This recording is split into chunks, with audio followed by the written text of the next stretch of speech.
നമസ്കാരം. ആദ്യമേ തന്നെ ഓപ്പറേഷൻ സിന്ദൂർ വിജയകരമായി നടപ്പിലാക്കിയ ഇന്ത്യൻ ആർമിക്ക് ഒരു ബിഗ് സല്യൂട്ട് പറഞ്ഞുകൊണ്ട് തുടങ്ങാം. സത്യത്തിൽ ഇന്നലെ തന്നെ ഒരു വീഡിയോ ചെയ്യണമെന്നാണ് വിചാരിച്ചിരുന്നത്. പക്ഷേ തിരക്കായിപ്പോയി. തിരക്കെന്ന് പറഞ്ഞാൽ ഒരു ട്രാപ്പിൽ പെട്ടുപോയി എന്ന് പറയുന്നതാണ് സത്യം. ട്രാപ്പ് എന്ന് പറഞ്ഞാൽ മറ്റൊന്നുമല്ല, ഒരു വ്യാജ വാർത്തയുടെ സത്യാവസ്ഥ കണ്ടുപിടിക്കുന്നതിൻ്റെ തിരക്കായിരുന്നു. യുദ്ധസമയത്ത് വ്യാജ വാർത്തകൾ പടച്ചുവിടുന്നത് സാധാരണം തന്നെയാണ്. അത് ശത്രുക്കളുടെ ഭാഗത്ത് നിന്ന് വരുന്നത് നമുക്ക് മനസ്സിലാക്കാം. അതല്ല, ഇനി നമ്മുടെ ഇന്ത്യയിൽ തന്നെ ഉള്ളവരാണെങ്കിലും പണ്ട് മുതലേ പാകിസ്ഥാനോട് കൂറ് കാണിക്കുന്ന ചില ആൾക്കാരുണ്ട്. അവരുടെ ഭാഗത്ത് നിന്ന് എന്തെങ്കിലും വന്നാലും നമ്മൾ ആ നിലയ്ക്ക് എടുക്കുകയുള്ളൂ. പക്ഷേ ഇവിടെ ഇപ്പോൾ തിരിച്ചാണ് സംഭവിച്ചിരിക്കുന്നത്. വളരെ ക്രെഡിബിലിറ്റി ഉണ്ടെന്ന് വിശ്വസിച്ചു പോന്നിരുന്ന ഒരാളുടെ ഭാഗത്ത് നിന്നാണ് ഇങ്ങനെ ഉണ്ടായിരിക്കുന്നത്. അയാൾ ആദ്യം റിപ്പോർട്ട് ചെയ്തത് ഇന്ത്യയുടെ ഭാഗത്ത് നിന്ന് 3 വിമാനങ്ങൾ നഷ്ടപ്പെട്ടു എന്നാണ്. പിന്നെ അത് 5 ആയി, അവസാനം 7 ആയി. ഒരു മാധ്യമവും കൺഫേം ചെയ്യാത്ത വാർത്തകളാണ് ഈ പടച്ചു വിട്ടുകൊണ്ടിരുന്നത്. ഈ വാർത്തകളൊന്നും ഇന്ത്യൻ മാധ്യമങ്ങളിൽ കാണില്ലെന്നും ഇതിന് തെളിവായി ചില വിദേശ മാധ്യമങ്ങളുടെ പേരാണ് ഇയാൾ പറഞ്ഞത്. അങ്ങനെ ഞാൻ ഈ ലോകത്ത് കിട്ടാവുന്ന സകല മാധ്യമങ്ങളും ഇൻ്റർനെറ്റ് വഴി അരിച്ചു പറക്കി. ഇയാൾ അവകാശപ്പെടുന്ന വിദേശ മാധ്യമങ്ങൾ പോലും റിപ്പോർട്ട് ചെയ്തിരിക്കുന്നത് ഇന്ത്യൻ വിമാനങ്ങൾ തകർന്നു എന്നല്ല, പാകിസ്ഥാൻ ഇത്ര ഇന്ത്യൻ വിമാനങ്ങൾ തകർത്തതായി അവകാശപ്പെടുന്നു എന്നുള്ളതാണ്. രണ്ടും തമ്മിലുള്ള വ്യത്യാസം നോക്കണം. ചില പാകിസ്ഥാൻ അനുകൂല എക്സ് ഹാൻഡിലുകളിലും ഇത്തരം വാർത്തകൾ ഞാൻ കണ്ടു. അപ്പോൾ മനസ്സിലായി ഇത് വെറും ഒരു പ്രൊപ്പഗൻഡയുടെ ഭാഗമാണെന്നുള്ളത്. പിന്നെ മറ്റൊരു കാര്യം പറഞ്ഞത് ആർമിയിലുള്ള ചില ഉദ്യോഗസ്ഥർ ഇദ്ദേഹത്തെ വിളിച്ച് രഹസ്യമായി പറഞ്ഞു എന്നൊക്കെയാണ്. പിന്നെ 24 മണിക്കൂറിനകം ഇന്ത്യ ഗവൺമെൻറ്റും ഈ ന്യൂസ് കൺഫേം ചെയ്യും എന്നും കൂടി അയാൾ കൂട്ടിച്ചേർത്തു. ഒരു കൺഫർമേഷനും വന്നില്ല, ഒന്നും വന്നില്ല. എൻ്റെ സമയം പോയെങ്കിലും സത്യാവസ്ഥ തിരിച്ചറിയാൻ കഴിഞ്ഞു. അതുകൊണ്ട് യുദ്ധസമയത്ത് ആര് എന്ത് റിപ്പോർട്ട് ചെയ്താലും അതൊന്ന് കൗണ്ടർ ചെക്ക് ചെയ്തതിന് ശേഷം മാത്രം വിശ്വസിക്കുക. പിന്നെ ഒരബദ്ധമൊക്കെ ഏത് പോലീസുകാരനും പറ്റും എന്നല്ലേ പറയാറ്. ഇദ്ദേഹവും ആദ്യം റിപ്പോർട്ട് ചെയ്തപ്പോൾ ഞാൻ അങ്ങനെയാണ് വിശ്വസിച്ചത്. പുറത്ത് റിപ്പോർട്ട് ചെയ്തതായിരിക്കും, അതിൻ്റെ തിരുത്ത് ഉടനെ വരുമെന്ന് പ്രതീക്ഷിച്ചു. പക്ഷേ സംഭവം അങ്ങനെയല്ലായിരുന്നു. മനഃപൂർവ്വം റിപ്പോർട്ട് തെറ്റായി കൊടുക്കുകയായിരുന്നു. ഇത് ഇപ്പോൾ തന്നെ ആളാരാണെന്ന് എല്ലാവർക്കും മനസ്സിലായി കാണും. ഇനി അഥവാ ആർക്കെങ്കിലും മനസ്സിലായില്ലെങ്കിൽ തന്നെയും ഇനി ആളുടെ പേര് പറഞ്ഞ് ഞാനായിട്ട് റീച്ചൊന്നും കൂടുതൽ ഉണ്ടാക്കി കൊടുക്കാൻ ഉദ്ദേശിക്കുന്നില്ല. ഇങ്ങനെയാണ് ഇന്നലെ എൻ്റെ സമയം പോയതെന്ന് പറയുകയായിരുന്നു. ഇനി ഞാൻ പറയാൻ ഉദ്ദേശിച്ച കാര്യത്തിലേക്ക് വരാം. ആദ്യത്തെ ദിവസം തന്നെ ഇന്ത്യ 9 ഇടങ്ങളിലാണ് വിജയകരമായി ദൗത്യം പൂർത്തിയാക്കിയത്. പിറ്റേ ദിവസവും ആക്രമണം തുടർന്നു. ഞാൻ ഈ വീഡിയോ ചെയ്യുമ്പോഴും ആക്രമണം തുടർന്നുകൊണ്ടിരിക്കുകയാണ്. ഇവിടെ ചോദ്യം ചെയ്യപ്പെടുന്ന ഒരു ഘടകമുണ്ട്. അത് പാകിസ്ഥാൻ്റെ പരാജയപ്പെട്ടുകൊണ്ടിരിക്കുന്ന വ്യോമ പ്രതിരോധ സംവിധാനമാണ്. ഇതാണ് നമ്മുടെ വിഷയം. ഇതിനെക്കുറിച്ചുള്ള വിശദാംശങ്ങൾ പരിശോധിക്കാം.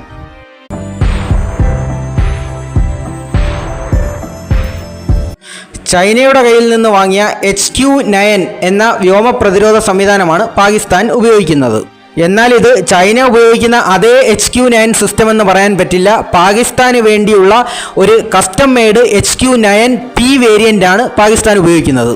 ഇത് പാകിസ്ഥാന് വേണ്ടി പ്രത്യേകം ഉണ്ടാക്കി കൊടുത്തത് എന്നൊക്കെയാണ് ചൈന അവകാശപ്പെട്ടിരുന്നത്.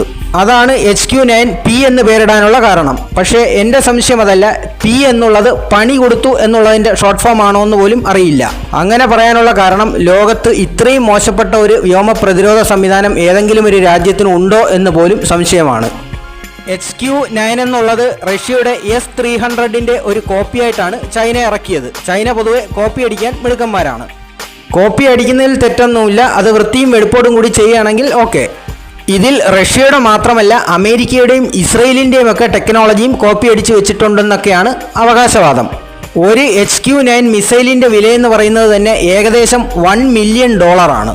ഒരു സിസ്റ്റത്തിൻ്റെ മുഴുവൻ വിലയെന്ന് പറയുന്നത് തന്നെ ഏകദേശം 200 മുതൽ 400 മില്യൺ വരെ വരും. ഈ മിസൈൽ സിസ്റ്റം നിലവിലുള്ള 2 രാജ്യങ്ങളെന്ന് പറയുന്നത് ചൈനയും പാകിസ്ഥാനും മാത്രമാണ്. തുർക്കിക്കും ഈ മാൻഡ്രേക്കിനെ കിട്ടേണ്ടതായിരുന്നു. പക്ഷേ അവസാന നിമിഷം എന്തോ ഒരു സൂചനയുടെ അടിസ്ഥാനത്തിൽ അവർ ഈ കരാറിൽ നിന്ന് പിന്മാറുകയായിരുന്നു. അതിൻ്റെ കാരണങ്ങളൊന്നും ഇതുവരെയും അവർ പുറത്തുവിട്ടിട്ടില്ല.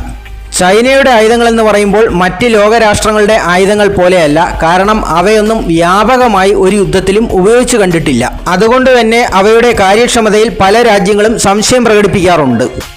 ചൈനയുടെ കയ്യിൽ നിന്ന് ആയുധങ്ങൾ വാങ്ങി പെട്ടുപോയ പല രാജ്യങ്ങളെയും കുറിച്ചുള്ള ഒരു വീഡിയോ ഞാൻ മുൻപ് ചെയ്തിട്ടുള്ളതാണ്. പ്രധാനമായും ആ രാജ്യങ്ങളൊക്കെ കംപ്ലൈൻ്റ് ആയിട്ട് പറയുന്നത് ഈട് നിൽക്കില്ല എന്നും അതുപോലെ തന്നെ കാര്യക്ഷമത കുറവാണെന്നും ഒക്കെ തന്നെയാണ്. ചൈന രണ്ട് തരത്തിലുള്ള ആയുധങ്ങളാണ് ഉണ്ടാക്കുന്നത്. ഒന്ന് അവരുടെ ആവശ്യത്തിനും പിന്നെ മറ്റൊന്ന് എക്സ്പോർട്ട് വേരിയന്റും. ഇവിടെ ഇപ്പോൾ രണ്ട് തരത്തിലുള്ള തിയറികളാണ് ഉയർന്നു വരുന്നത്. ഒന്നാമത്തേത് എക്സ്പോർട്ട് വേരിയന്റിന് ക്വാളിറ്റി കുറവാണ്, അതുകൊണ്ട് യുദ്ധം ചെയ്യാൻ കഴിയില്ല എന്നതാണ്. മറിച്ചുള്ളൊരു തിയറി എന്ന് പറയുന്നത് ചൈനയുടെ ആയുധങ്ങൾ മൊത്തത്തിൽ തന്നെ ഉഡായിപ്പാണ് എന്നുള്ളതാണ്. ഇതിൽ ഏത് തിയറി വിശ്വസിക്കണം എന്നറിയില്ല. രണ്ടാമത്തേതാണ് സത്യമെങ്കിൽ ചൈന എന്ന് പറയുന്നത് വെറും ഊതി വീർപ്പിച്ച ഒരു ബലൂൺ മാത്രമാണെന്ന് പറയേണ്ടി വരും. ഈ കാണുന്ന പൊക്കവും തടിയുമൊക്കെ ഉള്ളു നമ്മളൊന്ന് മനസ്സ് വെച്ചാൽ ചൈന നമ്മുടെ കയ്യിലിരിക്കുമെന്ന് അർത്ഥം.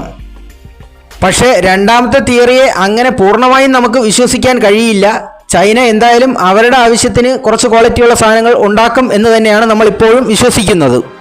പിന്നെ അവരുടെ രക്തത്തിൽ ആ ചതി എന്നുള്ള ഒരു ഘടകം കിടക്കുന്നത് കൊണ്ട് വിശ്വസിച്ച് കൂടെ നിൽക്കുന്നവരെയും ചതിക്കാൻ ഒരു മടിയും അവർക്കില്ല. ഏതായാലും ഇന്ത്യ ചൈനയുടെ സുഹൃത്താവാതിരുന്നത് നന്നായി. പിന്നെ മറ്റൊരു കാര്യം കൂടി ഈ അവസരത്തിൽ പറയേണ്ടതായി ഉണ്ട്. അത് ചൈന റഷ്യയുടെ കയ്യിൽ നിന്ന് S-400 സിസ്റ്റം വാങ്ങിയതാണ്. സ്വന്തം മിസൈൽ ഡിഫൻസ് സിസ്റ്റത്തിൽ ഇത്രയും വിശ്വാസമുണ്ടെങ്കിൽ ഇങ്ങനെ ഒരു പണിക്ക് പോകേണ്ട ആവശ്യമുണ്ടോ? പക്ഷേ ചൈനയുടെ സ്വഭാവത്തിൽ ഒട്ടും വിശ്വാസമില്ലാത്ത റഷ്യ ചൈനയ്ക്കൊരു ആപ്പ് വെച്ചെന്നാണ് ചില ഇന്റർനാഷണൽ മീഡിയകൾ റിപ്പോർട്ട് ചെയ്യുന്നത്. അതായത് റഷ്യ ചൈനയ്ക്ക് കൊടുത്ത മിസൈൽ ഡിഫൻസ് സിസ്റ്റത്തിൽ ചില ഫീച്ചേഴ്സ് ലോക്ക് ചെയ്തിട്ടുണ്ടെന്നർത്ഥം. പിന്നെ മറ്റൊന്ന് ഗ്ലോബൽ എയർഫോഴ്സ് റാങ്കിങ്ങിൻ്റെ കാര്യമാണ്. ഇന്ത്യയുടെ ഇരട്ടി യുദ്ധവിമാനങ്ങളുള്ള ചൈന റാങ്കിങ്ങിൽ ഇന്ത്യയെക്കാളും പിന്നിലാണ്. ഇവിടെയും ചൈനീസ് യുദ്ധവിമാനങ്ങളുടെ കാര്യക്ഷമത കുറവ് തന്നെയാണ് പ്രശ്നമായി ഗ്ലോബൽ റാങ്കിംഗ് നടത്തിയ ഏജൻസികൾ ചൂണ്ടിക്കാണിക്കുന്നത്. ഒരുപാട് യുദ്ധോപകരണങ്ങൾ ചൈനയുടെ കയ്യിൽ നിന്ന് പാകിസ്ഥാൻ വാങ്ങിക്കൂട്ടിയിട്ടുണ്ട്. അതുകൊണ്ട് തന്നെയാണ് പറയുന്നത് ഇപ്പോൾ നടന്നുകൊണ്ടിരിക്കുന്ന യുദ്ധം ചൈനയ്ക്ക് കൂടി നിർണായകമാണ് എന്നുള്ളത്. ഏതായാലും ഇന്ത്യയുടെ ഭാഗത്തു നിന്നുള്ള അടി തുടരട്ടെ. കൂടുതൽ തീവ്രവാദ പരിശീലന കേന്ദ്രങ്ങൾ നമുക്ക് നശിപ്പിക്കാൻ കഴിയട്ടെ എന്നാശംസിക്കുന്നു. ഒപ്പം തന്നെ ശത്രുക്കൾ വാർ പ്രൊപ്പഗൻഡയുടെ ഭാഗമായി പടച്ചുവിടുന്ന ഫേക്ക് ന്യൂസുകളിൽ ചെന്ന് വീഴാതിരിക്കാൻ ശ്രമിക്കുക. ഇത് ഒരു രാജ്യത്തിൻ്റെ പൗരന്മാരെ മാനസികമായി തകർക്കുക എന്നുള്ള ഒരു യുദ്ധതന്ത്രമാണ്. ഇതിൽ വീഴാതിരിക്കുക. ഇന്ത്യൻ സൈന്യത്തിലെ നമ്മുടെ സഹോദരീ സഹോദരന്മാർക്ക് വിജയാശംസകൾ. ജയ് ഹിന്ദ്.